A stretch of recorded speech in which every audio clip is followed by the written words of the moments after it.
Hello, hello, bien-aimés dans le Seigneur. C'est un nouveau rendez-vous pour nous de se retrouver sur la chaîne Mystère du Royaume.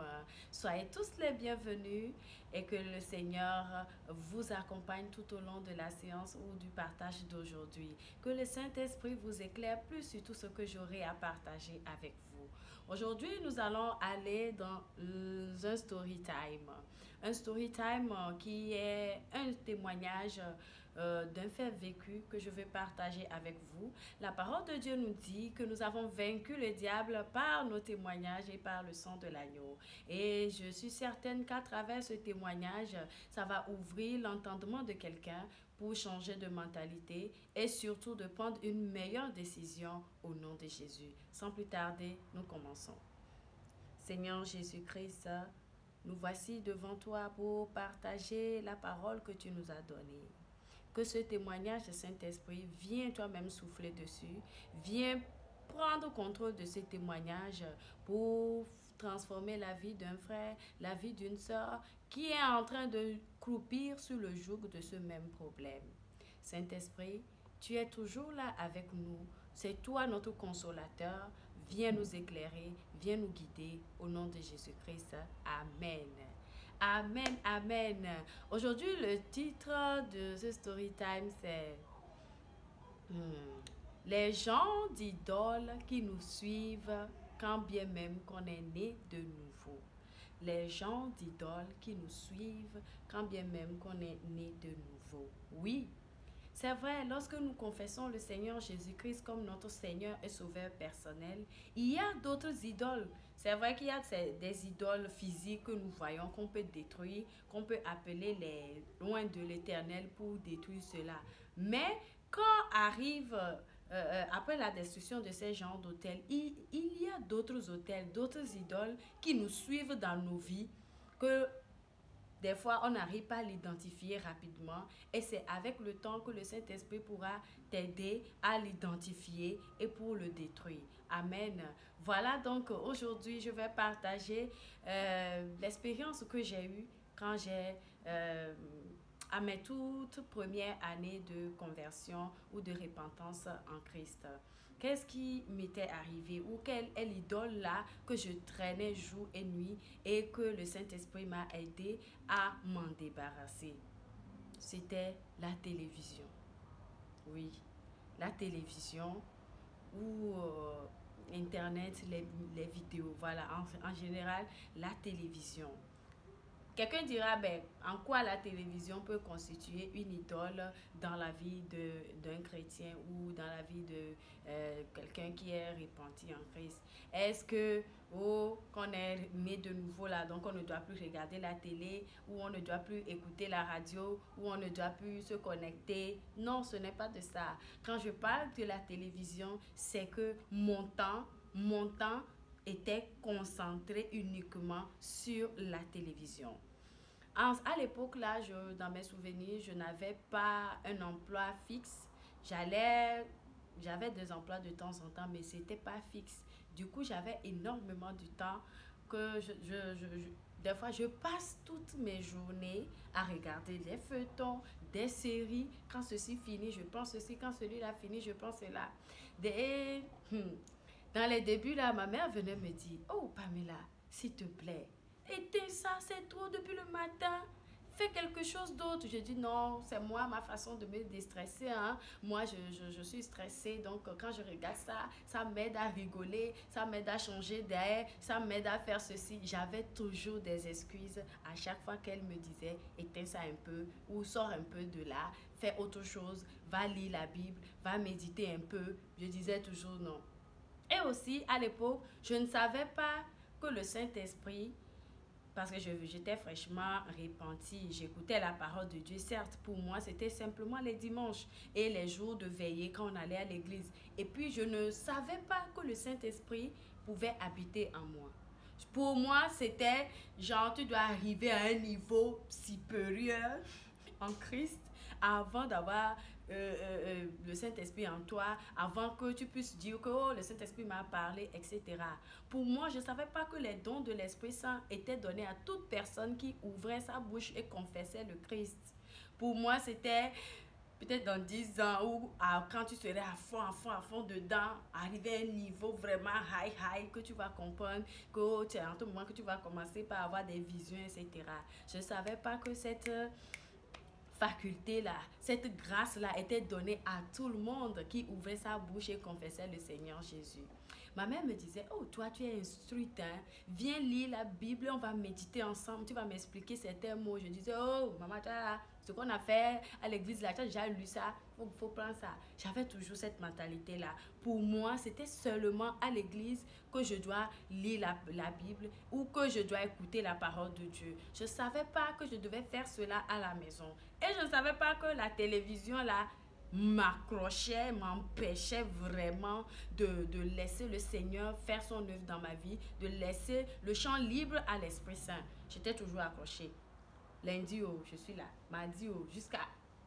Hey, ce que je vous raconte là, des fois même, étant tellement concentrée, j'éteins mon téléphone parce que je n'ai pas envie que quelqu'un me dérange. Je veux être connecté vraiment à tout ce qui se produit. Parfois, les week-ends, dans mes souvenirs, je regarde encore parce que je me dis, il y avait une partie là, je n'ai pas bien cerné ce que l'autre avait dit à celui-là. Il n'avait pas bien cerné ce que ce personnage avait dit à celui-ci. Ou il y avait une action là, j'ai manqué ça, il faut que je regarde là-bas. Ou il y avait une action là, ça m'a trop marqué, j'ai envie de regarder encore. J'étais comme ça, je vivais comme ça. Je vivais que de feuilletons, je vivais que de séries, je vivais que de tout ce qui se passe à la télévision, les télé-réalités, les quoi, tout. J'étais à fond dedans même. Quand on dit à fond dedans, là, je ne manquais pas. Je connaissais toutes les sœurs, je ne manquais pas. Et un jour, ma mère me disait, oh, viens méditer un peu là, pareil. Laisse ça là. Si tu laisses ça et tu donnais le temps là au Saint-Esprit, tu vas voir qu'il va, il va venir avec toi, il va te causer, je disais, oh, j'entends ici, ça sort ici. Et puis un jour, bon, j'ai dit, ok, bon, comme elle parle beaucoup, faut que j'aille faire aussi. Je prends la Bible, oh, quand j'ouvre là, je regardais l'heure. Il est l'heure, j'ai laissé ça, paf, j'étais repartie. C'était comme ça. Et puis un jour, ma mère était partie à un congrès qu'ils ont organisé dans notre congrégation. Et voilà, un des pasteurs lui disait que, oh, hey, ta fille, comment elle va, etc. Ma mère a dit, et tout, je vais bien. Et là, le pasteur lui disait que, bon, qu'il a un message du Saint-Esprit pour ta fille. Hein, que, s'il te plaît, le Saint-Esprit dit à ta fille qu'il a besoin d'elle, qu'il veut lui parler, mais qu'il y a quelque chose qui l'empêche de rentrer en contact avec elle. Et ma mère a répondu en même temps que c'est la télé. Elle avait répondu en même temps au pasteur que oui, c'était la télé. Et le pasteur demandait à ma mère de m'aider à ce que je puisse m'en débarrasser pour que je puisse laisser le champ libre au Saint-Esprit de faire son travail dans ma vie. Parce que le Saint-Esprit a soif de moi. Il a vraiment envie que je reste avec lui parce que j'ai confessé que je l'accepte, etc. Donc, il veut faire son travail dans ma vie. Il veut vraiment me posséder en entier. Il veut que je puisse faire son ministère. C'est pourquoi je suis venue sur terre. Et donc, ma mère était venue avec le message. J'ai dit, oh, vraiment, il a dit ça. Ah, ok, j'ai compris. Je vais voir. C'est ce que j'ai dit. Hein. J'ai essayé de diminuer un peu. Mais c'était plus fort, plus intense que moi. Alléluia. Je continuais toujours à regarder. Quelque temps plus tard, elle était retournée encore. Il faisait un congrès. Moi, j'étais occupée. C'est pour cela que je n'étais pas allée. Ouf, ici, il fait une chaleur ici, là. Waouh. Excusez-moi, mais il fait trop chaud. Voilà, et donc, elle était retournée. Elle était retournée. Et là, ce n'était plus elle. C'était encore le même pasteur. Il avait demandé ta fille, etc., etc. On lui a dit que je allais bien et tout. Il était encore revenu que, tu sais quoi, ta fille là, j'ai encore le même message pour elle. Hein. Le Saint-Esprit me dit de lui dire qu'il a besoin d'elle, qu'il a envie de lui parler. Je pense que j'avais eu une révélation, je crois, et j'ai chargé ma mère d'aller partager cela pour que je puisse avoir la compréhension de ce que j'avais vu dans le songe là. Et donc c'est au retour de l'information que ma mère aussi avait été abordée par le même pasteur qui lui disait que, bon, oui, en fait, le Saint-Esprit a vraiment besoin de ta fille.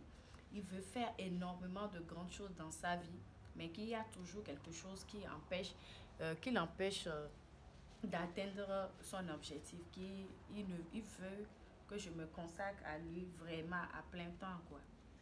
Mhm. Ma mère était revenue encore. Et là, c'était un peu chaud. Ma mère dit, tu vois, la télé t'empêche. Le Seigneur veut te rencontrer. Il veut te dire des choses. Pourquoi? Pourquoi tu ne peux pas laisser ça? Et j'étais encore toujours là. Maman, tu sais, c'est avec ça que je me déstresse.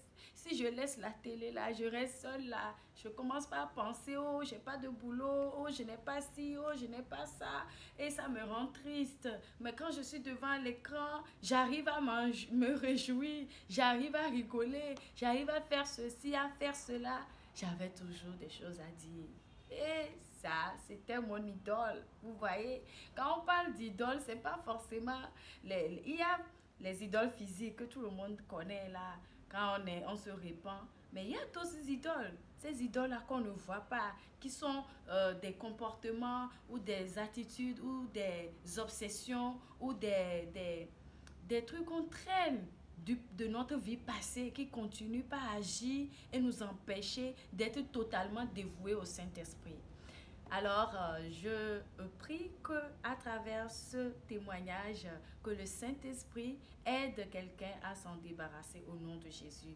Que l'obsession, que tout ce qui est en train de t'empêcher d'avoir une vie spirituelle claire avec le Saint-Esprit, une relation profonde avec le Saint-Esprit, tu en es débarrassé au nom de Jésus. Que le Saint-Esprit t'en délivre au nom de Jésus. Amen. Et donc, qu'est-ce qui s'est passé? Mais la seconde fois que maman était venue, là, ça m'a un peu touchée, plus qu'avant.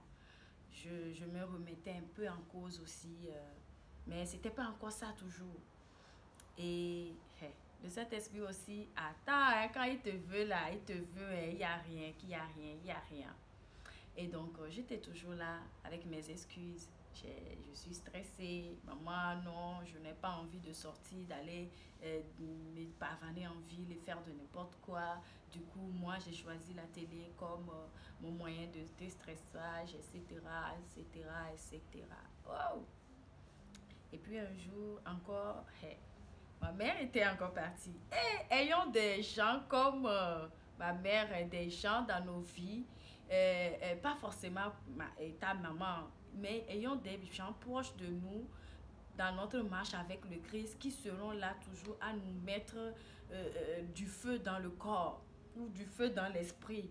Quelqu'un qui va toujours t'aider à t'enflammer en Christ. Parce que c'est important, surtout pour un nouveau converti.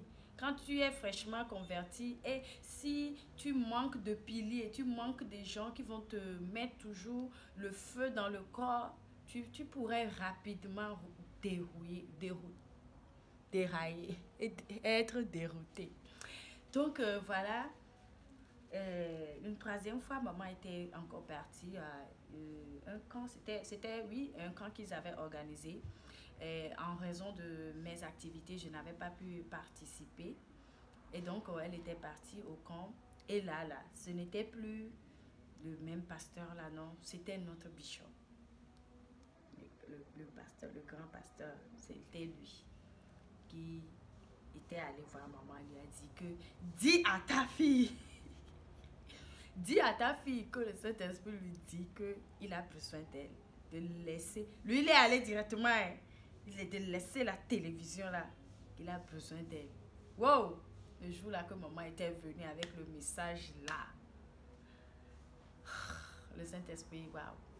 Il m'avait, comme la parole de Dieu dit dans Hébreux 4, 12 là. Hébreux 4, 12 là, le verset là, c'était ça. C'était double tranchant. C'était rentré dans mon être. C'est allé au plus profond de moi. Quand j'ai écouté la parole là, ça m'a morcelé. Ça m'a morcelé. Ça m'a reconstruite. Et dans mes souvenirs, jusqu'au matin, j'ai écouté la parole là. Je n'allais pas... je n'allais pas très très bien. Ça me retravaillait l'esprit et tout. Ouah. Et c'est là que j'ai commencé peu à peu. Parce qu'à l'époque aussi, je me posais énormément de questions. Quand j'allais, on disait que quelqu'un dit, oh, le Saint-Esprit m'a parlé. Le Saint-Esprit m'a dit ceci. Le Saint-Esprit m'a fait ceci. Il m'a dit de faire ceci. Il m'a dit de faire... J'entendais seulement ça rentre ici, ça sort ici. Je me disais, oh, ah, peut-être moi je suis jeune et je ne suis pas encore âgée dans le Christ. Donc, avec le temps, j'aurai la capacité que le Saint-Esprit puisse me parler aussi. C'est comme ça que je gardais ça. Je ne savais pas que dès que tu te rends accessible, le Saint-Esprit est là avec toi tout le temps, tout moment. Et du coup, lorsque le pasteur, le bishop m'a donné ce message-là, ça m'a vraiment travaillé. J'ai commencé par, petit à petit, consacrer des journées à méditer la parole de Dieu. Tous les enseignements qu'on avait reçus, je révisais cela. Je révisais cela comme exercice de maison. Je révisais. Et peu à peu, le goût de la télé, le temps là, c'est sorti en moi. Je ne peux pas décrire aujourd'hui que ça s'est produit d'un matin à un soir, je m'étais réveillée et puis je n'avais plus envie de la télé. Non, je ne sais pas comment c'est arrivé. C'est avec le temps, un jour, je m'étais assise moi-même et je méditais la parole de Dieu. C'est là que je me suis dit que, mais tiens, la télé, vraiment, c'est comme si maintenant on est en divorce. Hein. Quand je passe,